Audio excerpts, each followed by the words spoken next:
Welcome to BYJU'S Exam Prep IAS and a very warm welcome to our weekly review of international events.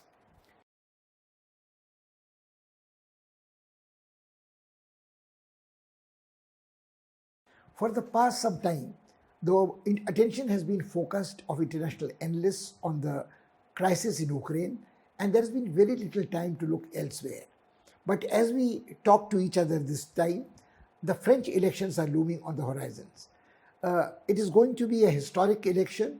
People are speculating whether Emmanuel Macron would turn out to be the first president since Charles de Gaulle in French politics who can ensure his re-election after enjoying a majority in the French parliament. This has not happened since, and in any case, to get re-elected, he would have put decades of exceptions apart since President Chirac and others. Nobody in recent past has done that.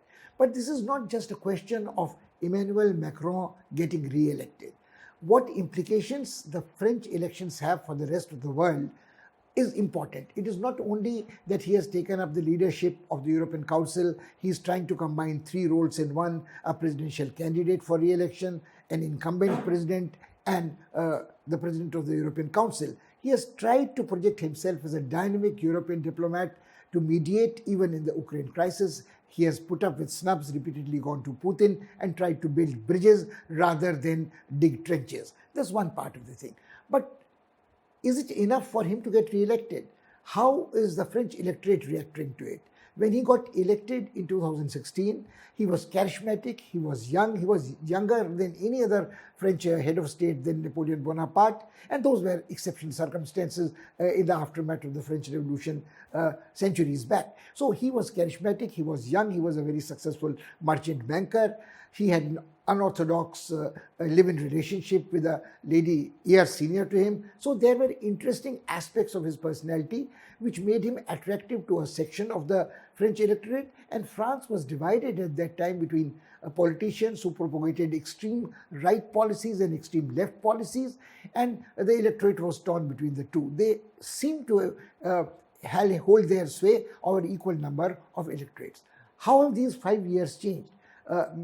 Macron projected himself as a centrist leader who would not go tilt towards an extreme of right or left, and he would project policies for the nation which would be beneficial for a large segment of the population.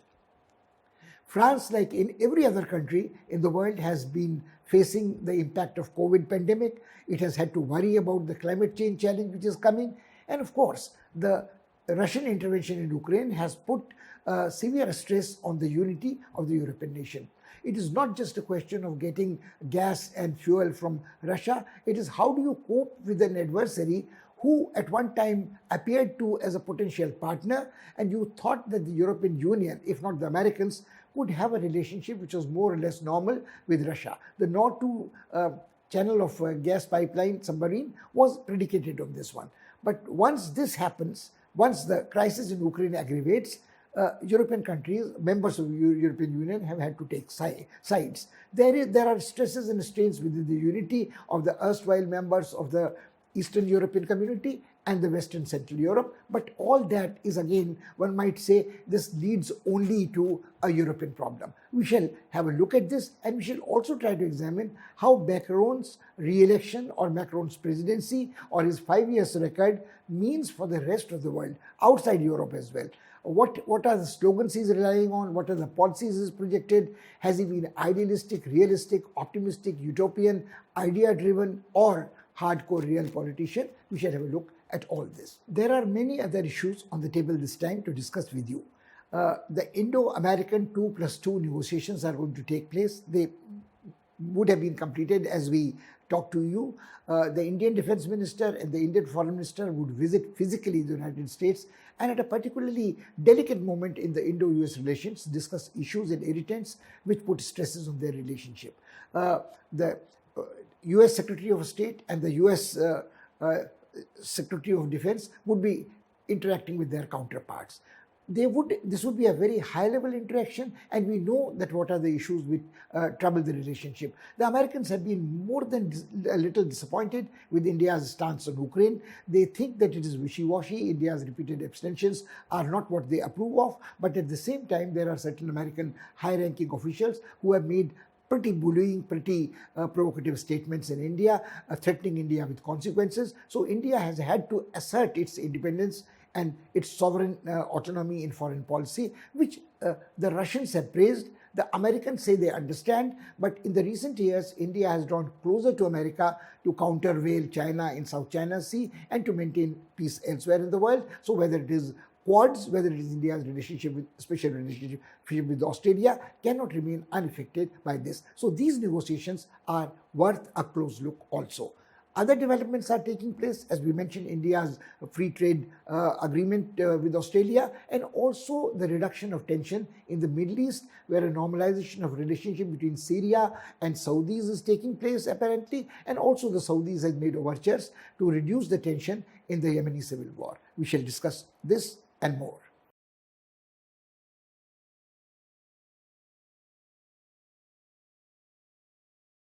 The most interesting thing about the French presidential elections this time is that it seems to underline some major issues which are significant, crucial, not only in the life of France, but rest of the world also. First of all, there is a generational issue.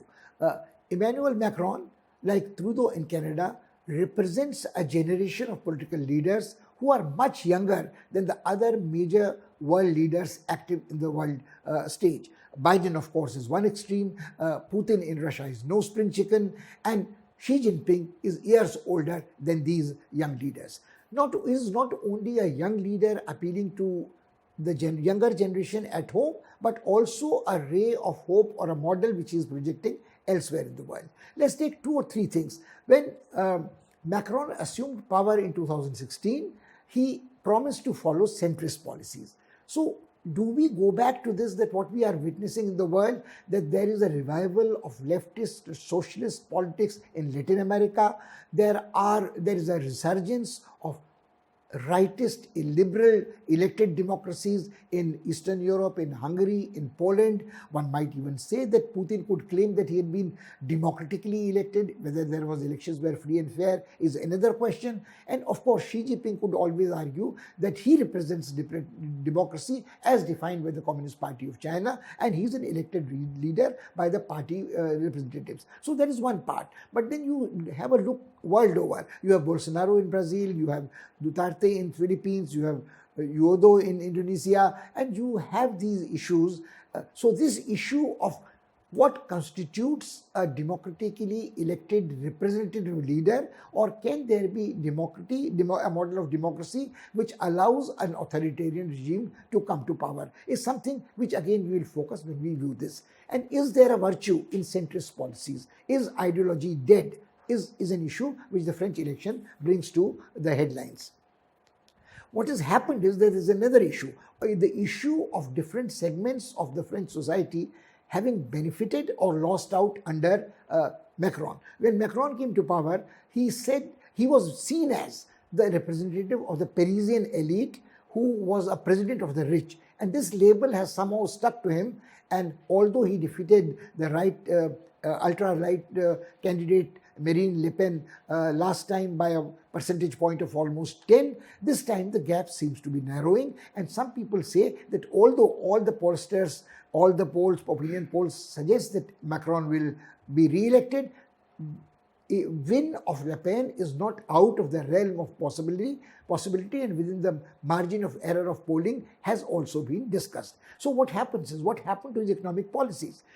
One thing which must be said about Macron is that he has been transparent and honest about what policies he is following. When he goes and addresses people, he says, I'm not promising you that I will save your jobs, but I will try. He also very candidly admits that as France moved towards modernization, towards increased participation in globalization, old forms of work and labor would have to be given up. So the organized trade unions of the working class would have to accept the point that some jobs would be inevitably lost. And the new jobs that are created would not necessarily be available to people. As they say, you can't teach an old dog a new trick. So while the younger segments of French population can look forward to more satisfying jobs, more well-paid jobs, they can adapt to newer skills, learn them in an early age. This is not really true of the older generation of workers. The regional imbalance between rural France and the urban France would also be there.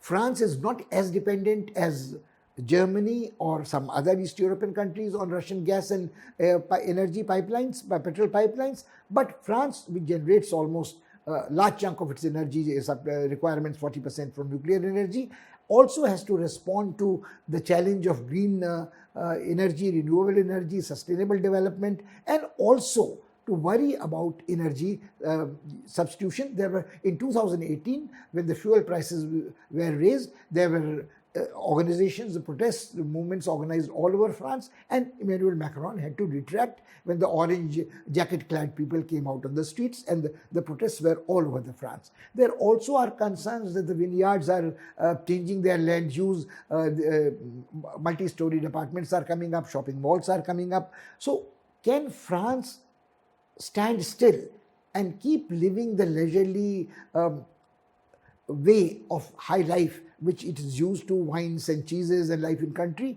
or it would also have to adopt to the pace of globalization? The younger French perhaps accept this. The elderly, probably in the France, have two minds. Some support extreme left, some support extreme right. Besides this, the major issue is also how do you respond to the refugee crisis? Now, the refugee crisis is a humanitarian crisis. France has also had to cope with it.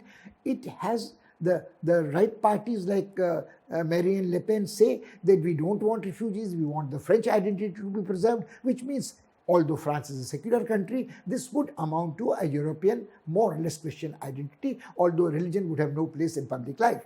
There is also how to cope with Islamophobia. French have been very, very secular in their public life. This has not saved them from attacks by Islamic terrorists, and some of them being refugees. So how does Macron project himself, or his France, new France, it would cope with these challenges? This has become even more problematic since the crisis in Ukraine, because almost 1/4 of the population of Ukraine has come out as refugees. Most of them have taken shelter in Poland and Hungary and the East European countries. But people have criticized that the European response to these European brethren and sisters from Ukraine has been very different from their approach to the refugees coming from Africa, coming from Turkey and other places. Here, the lines between ethnicity, religion and race are blurred, and there is nothing which Macron can do about it, because people have their prejudices, and especially in rural areas, in underprivileged settlements where people who are economically deprived, who view refugees as a threat not only to their way of life but to their livelihoods. So this is one issue which Macron has coped so far very well. But Macron's diplomacy, international diplomacy, while it has been praised as a mediatory role in crisis diffusal, some people see in it a revival of France's desire to reclaim its colonial past. So some people say that French have been involved in fighting Islamic separatists, Islamic terrorists in Mali, in Somalia, elsewhere in northwestern Africa, south of Sahara, aiding either the UN detachment there or assisting through French Legion.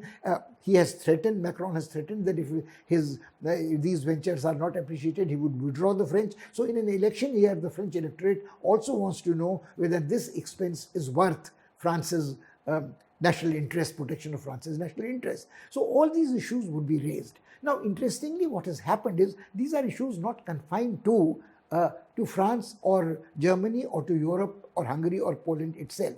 The relationship between religion and politics, the relationship between an acceptance of refugees, a committed stance on human rights and war crimes, freedoms of expression, what comprises essence core of democracy, is confronting the world not only in France but elsewhere. So as we watch the skirmishing, as we watch the election campaign, our thoughts come closer to things at home. One of the slogans which Macron has used is avec vous, with you and with all of us. Now, this almost sounds like a popular slogan of Delhi police in this country, with you all the time. So, but this again has a resonance of Narendra Modi's, Prime Minister Modi's slogan, Sabka Saath, Sabka Vishwas, Sabka Vikas. But it is one thing to respond to the populist demands with the populist slogan, is quite another to show that for 5 years I have been the president and this has been my record. So it is a mixed bag, so to speak, where Macron has not failed. He has coped with COVID crisis much better. His commitment to climate change has not flagged. His efforts at mediation and peacekeeping in Europe, in Russia, Ukraine and elsewhere have been there. He has been very combative about fighting Islamic terrorism without becoming an Islamophobe himself. He has also taken certain measures to improve the lot of the people staying outside the cities, providing education, compulsory education to all French children above the age of 3, providing free breakfast. This reminds us of the situation that when we talk of free midday meals in schools in India, even an affluent country, a powerful country, an industrialized country like France has the problem of kids not going to school, underprivileged kids being denied a nutritious meal, etc., or a textbook controversy of what should or what should not be taught in the schools. So this issue from the French elections resonates very, very powerfully elsewhere also. One quick look at how his opponents are facing. What happens is that when those people who are unhappy with Macron, on the left, they don't want him to be re-elected. So something very strange is happening. They have threatened either to excise an abstention, nota kind of thing, or spoil their votes or transfer their votes to the right candidate. Strange. They would stop Macron from being re-elected at any cost. So they have declared their intention that they would vote in favor of Le Pen.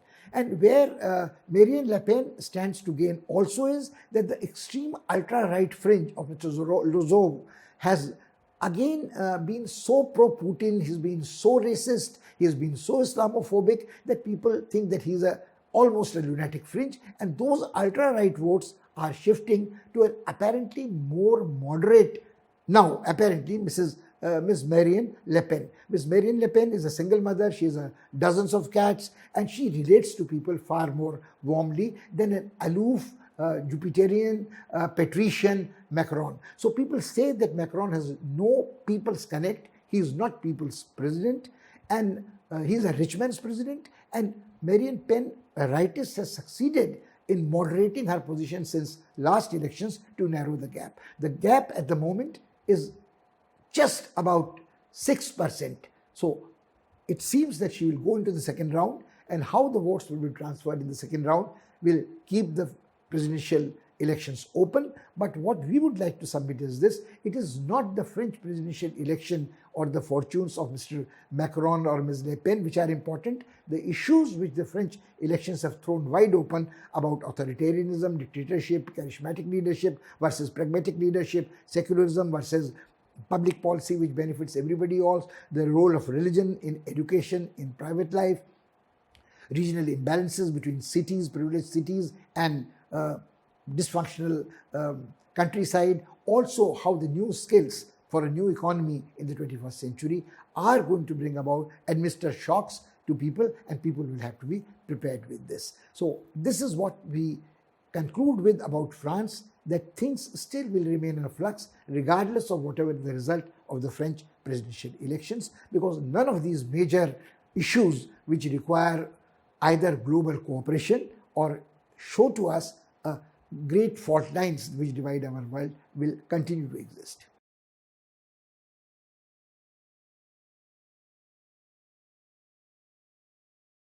The Indo-US 2+2 talks are taking place under very interesting circumstances.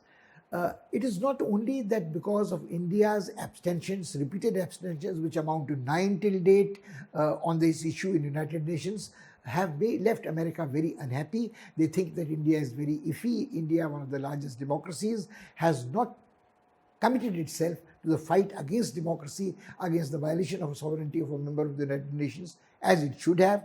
And the proximity of Indo-US relations, which has grown over the past 2 decades. It has been disappointing for the Americans that the Indians have not acted swiftly enough, resolutely enough about Ukraine. In the beginning, the Americans made the statements that they understand the Indian compulsions, but as time passed, their anxiety has increased.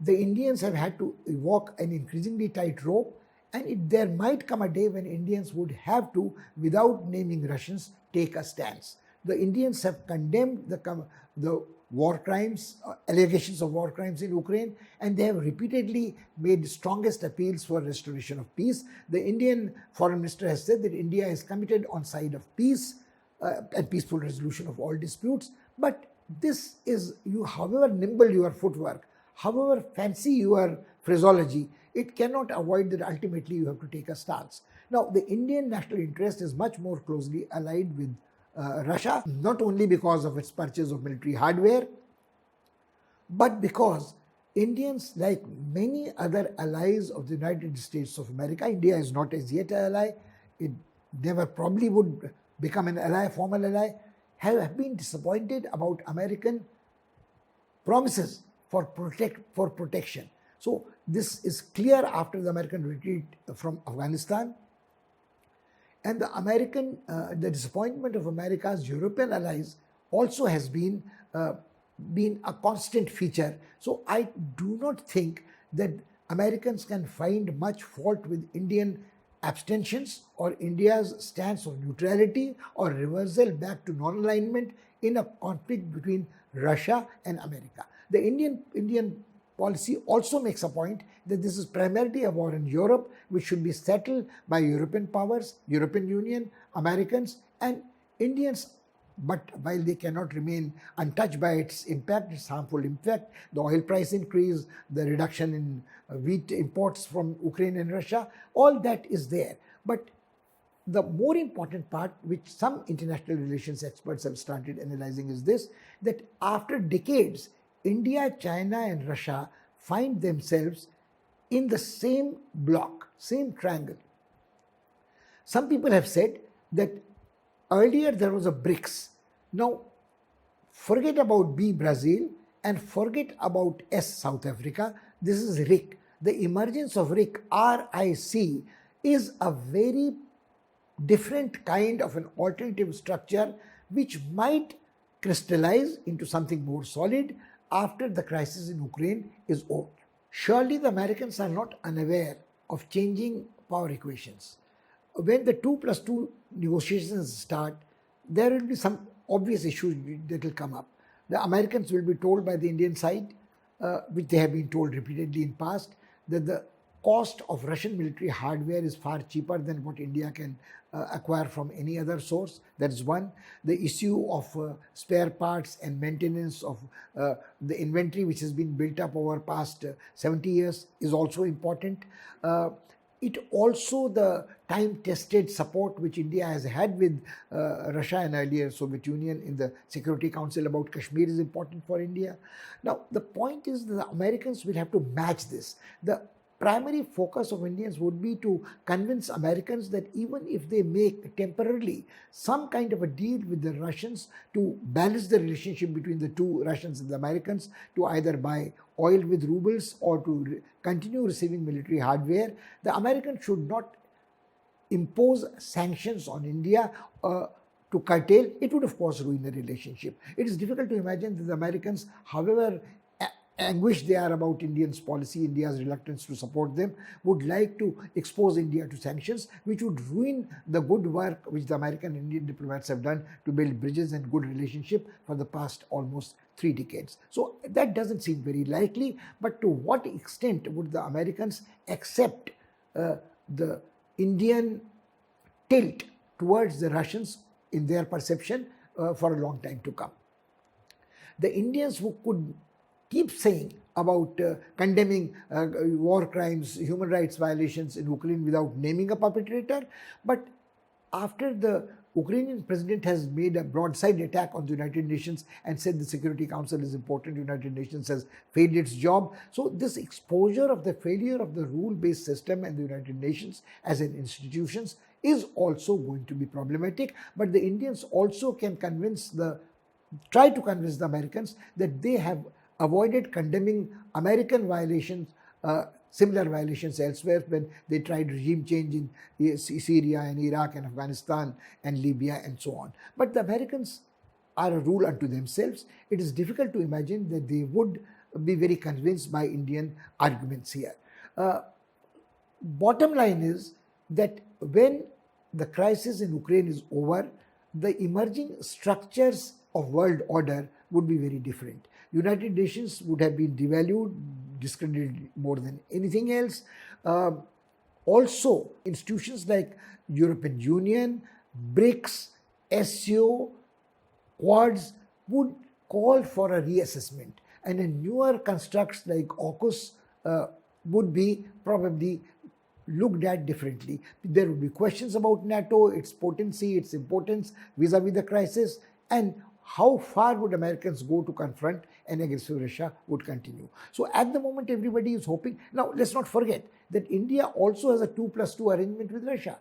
So this is not a special relationship with only one nation in the world, the United States of America. So while the optics of this high-level meeting are great, the substance is probably far less. Now, let's get back to the triangle of RIC, Russia, India and China. So India might endear itself against its own will to Russia and might also be able to get a favorable deal at the moment, whether it in the terms of armaments or in terms of oil or gas.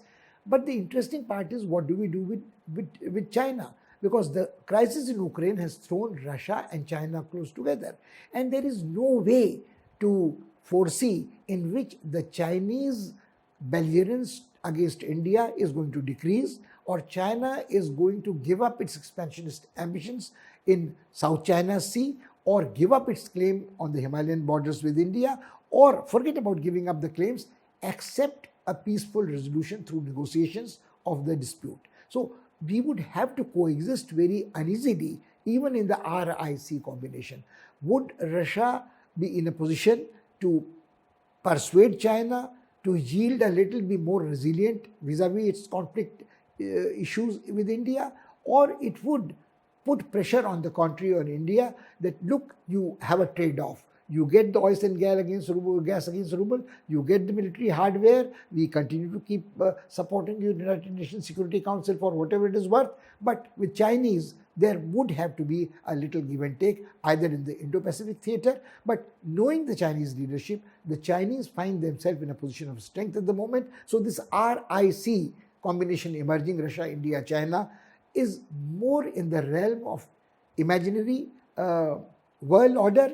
It is speculative, and the Americans also know this very well, that what the constraints of India are. So this is going to be an interesting, this 2+2 dialogue may not achieve much immediately. It might only undo the damage done by haughty American diplomats like the Deputy Security Advisor, who said India will have to face consequences if it didn't change. So despite applying emollients to these hurt bruises, I don't think much will come out of this.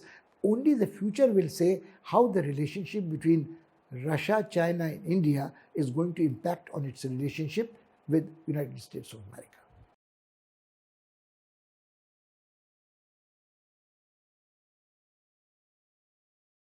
Another geography that has suddenly emerged into the headlines is the Gulf region and the Middle East. There has been in the past dynamic diplomatic activity in this area, where Assad of Syria was welcomed and hosted in UAE. There has been a marked shift in the policies of Saudi Arabia towards Syria also, and this is a skirmishing to have a solidarity of the Islamic world in West Asia, Middle East, so no outside power can destabilize them or jeopardize their economic development. Both Saudi Arab and UAE are very conscious that the days of fossil fuel economy are numbered. It might be a decade, it might be a couple of decades, but they have already started searching for options. They also are worried about the political instability and strategic uncertainty in this region, which might jeopardize the quality of their life. And in this context, what is important is the civil war in Yemen. The Houthi rebels, supported by the Iranians, have been launching missile attacks not only on Saudi Arabian installations, oil installations, but also targeting UAE. They have been targeting the, destinations which are of tourist significance, which can scare off possible investors from this region. There has been a retaliatory fusillade of missiles and strategic bombing by Saudi Arabs. And interestingly, what has happened is some kind of a truce has been brought into force. Now, whatever be the result, action and reaction, forget it for the time being. It was, first of all, people waited with bated breath whether this truce would last more than a couple of days. In past, these truces have not lasted more than that, but this time the truce has lasted over a week, and it seems that now it will last. It has been agreed upon that let peace give a chance and let the truce be there for at least 2 months. Saudi Arab has come out with a very interesting olive branch. They have promised $2 billion for reconstruction and humanitarian relief in Yemen, and also the UAE has committed $1 billion. Now, President Hadi, who was running a government in exile ever since he escaped from Yemen in Saudi Arab, he was very unpopular. He has transferred all his powers to a presidential council. Now, the presidential council is technically nominated by him, but effectively it means that he is no longer a political actor, and it is the Saudis who were protecting him, who were his patrons, will decide the next course of action in Yemen. Interestingly, Iran has also welcomed this development and said that peace should be brought back to this region, and because the Houthis cannot retain their striking sword arm till they receive aid and assistance from Iran. So this seems to be an interesting development, and which the UN itself had said was the building up of the greatest humanitarian tragedy in the 21st century in Yemen, in southern Yemen. That worst phase might be over, and if successfully, once the humanitarian relief international humanitarian relief can reach the war-torn, war-ravaged areas in Yemen, it would bring great relief to people who are starving, malnourished, almost dying of famine. Also, if there can be building up of this peace process, that $3 billion is not a very big sum for the rich Saudis or the UAEs, and if this sum can be transferred to equitably for the benefit of people in both parts of Yemen, the one controlled by the Houthi rebels and the one outside their control, it would be a very, very good thing. In the same context, one must notice one more thing. There was a knife attack in a Shiite mosque in Iran recently. This appeared to time to wreck the peace process and the negotiations which the Iranians are having with the US about the peaceful uses of nuclear energy. The restraint shown by the Iranian leaders is admirable. They said that this seems to be an effort to create ill will between different sects and factions in the Islamic world, which should be condemned. And this man was apparently a man of Uzbek origin who had entered as an illegal refugee and had been sheltered in Iran. So this knife attack is a small attack. It is not a large suicide attack which kills hundreds of people, but it is the kind of thing which you see happening in Israel. There are knife attacks, axe attacks, wild gunmen killing people, and retaliatory attacks against Palestinians in Tel Aviv. Now, Israel is a party which is the only party which could not be very happy with peace returning to this region, because then it feels, for reasons of its own, that Iran might acquire nuclear weapons and pose an existential threat to Israel's existence. But at the moment, it seems both the US and the Saudis are not in total agreement with Israel. They realize that it is in everybody's interest to reduce tensions in this area, because the whole politics of oil has gone haywire, and everybody seems to have become a hostage to the Russian oil politics after its intervention in Ukraine. So they are trying to destabilize. Iran might be brought back into the oil exporting nations group, not immediately, but over a period of time. There could be Saudis and the UAE being reassured that they can look after their oil interests and not see Americans as an adversary, not think that they probably can fill in the gaps which the Russian politics has created. So this area we would have to watch carefully, and this area India is vitally interested. whether it is Iran, whether it is UAE, whether it is Saudi Arabia, and of course on grounds of humanitarian issues, India would support the peace coming back, truce in Yemen.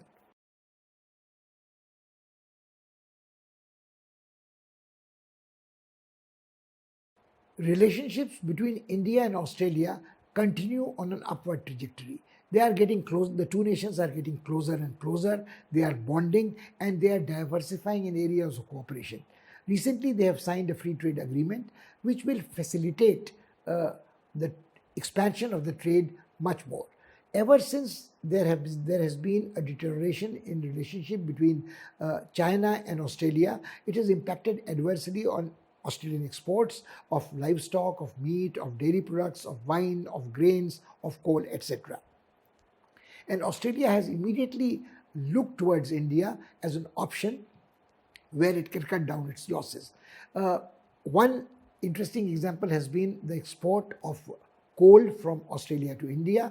Only one company, Tata Steels, imports in a year close to US $2 billion worth of coal from Australia. Now, since Adanis have taken over a coal mine in Australia, this is going to increase in scale the coal trade. The distance doesn't seem to have made a difference to this case. When we look at the other, there are certain areas where, of course, whatever was exporting to China cannot be rediverted to India, whether it is beef or pork feed or animal feed. But there are several complementarities between Australia and India.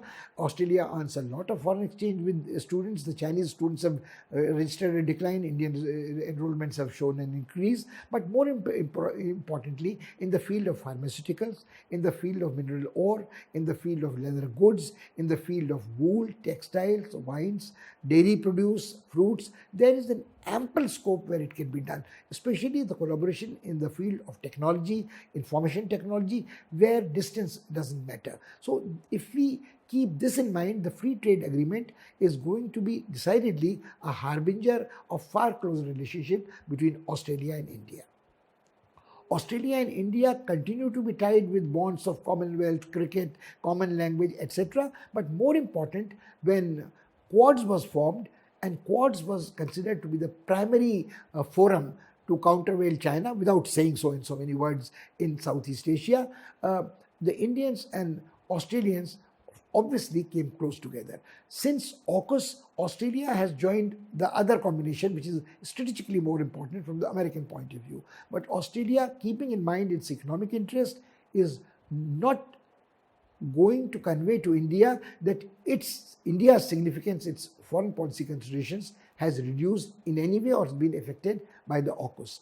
India also would like to leverage its bilateral relationship with Australia as much to carve out a larger role for itself in Quads, as also to keep its own options open vis-a-vis China strategically in this region. Because if Australia gets the nuclear submarines from Britain and has a major presence in the Indian Ocean, the Indians would have liked their own naval presence to be the predominant one in this region. But if that cannot happen, then Indo-Australian joint collaboration strategically in this region can be independent of the AUKUS, where India is not there. So we think that, keeping in mind the likelihood of the Sino-Australian relationship not being repaired in a hurry, the Indo-Australian relationship would be the pivotal relationship in the ASEAN region.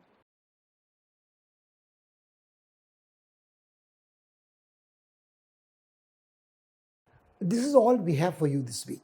But before we conclude, as is our wont, we would like to have a quick review of what we have done. We have cast a look at the French presidential elections, something happening in a distant continent, although in the era of globalization there is, the whole world is a village, this is a global village, no place is too distant in the age of jet travel, but there are certain geographies which are proximate and there are certain geographies which are distant. But this real significance of the French elections is the issues it underlines and emphasizes, which are of common interest. Role of religion in politics, race, religion, ethnicity in international relations, issues of energy security, issues of food security, issues of the nature and core of democracy, regional imbalances within a country, economically imbalanced development within a multinational organization like European Union, how to respond to refugees, the issues of pluralism and tolerance and freedom of expression, issues of authoritarian rule versus genuine democratic politics, slogans, populist slogans versus ideas which really belong to a new age, reskilling according to the new challenges of 21st century, climate, COVID, or pandemics like COVID in days to come ahead, refugees. All these issues are confronting not only France but the rest of the world as well. And we also had a look at how countries like France also have problems like countries which are less developed, less rich, like primary education, like free midday meals, like the anguish about the people in the rural areas, rural versus urban, the gender divide, the generational divide. That is what the French elections are, and the charismatic nature of the leadership and the generational gap between the leader in France with his contemporary leaders elsewhere. That's one part. And also, can a dynamic foreign policy substitute for failures or successes in domestic politics? What impacts on the election most is France seems to hold a mirror in which India can see its face, and contemporary India, not only India, other nations as well. Then we had a look at the 2+2 dialogue between India and America, which is more or less a ritual between India and some major countries with which it has a special strategic relationship, where the defense minister and the foreign ministers talk. This time it becomes important because it's a physical dialogue rather than a digital dialogue, and is taking place at a moment of certain delicacy in relationship between Russia's intervention in Ukraine and India's tightrope and abstentions, and American expectations from India and Indian expectations of understanding from America. But what is more important is what we focused on is that is there some reality in the emergence of a triangular grouping of Russia, India and China as a result of the war in Ukraine, which seems to be in a adversarial position with the rest of the arrangements in Europe or in America vis-a-vis and the international community vis-a-vis Russia's violation of the territorial sovereignty and integrity of Ukraine. So how long can India maintain this delicate balance, and how would the relationship between India, Russia and China managed within this grouping? This might be an embryonic grouping at the moment, but is there a reality? Can it fructify into something more crystallized form? We will have to watch and wait. Then we cast a look at the changing power equations in Middle East, in the Gulf region, with special emphasis on the chances of peace in Yemen, which after a long number of years seems to be very, very real. So we hope it happens, and its implications on Iran's acceptance into the international community, its rehabilitation, and how it will impact on the Iranian-US negotiations about this nuclear program. And we concluded with the signing of the free trade agreement between India and Australia, which has significant economic dimension, not untouched with strategic implications. Keep all this in mind till we meet again next time. Goodbye and thank you.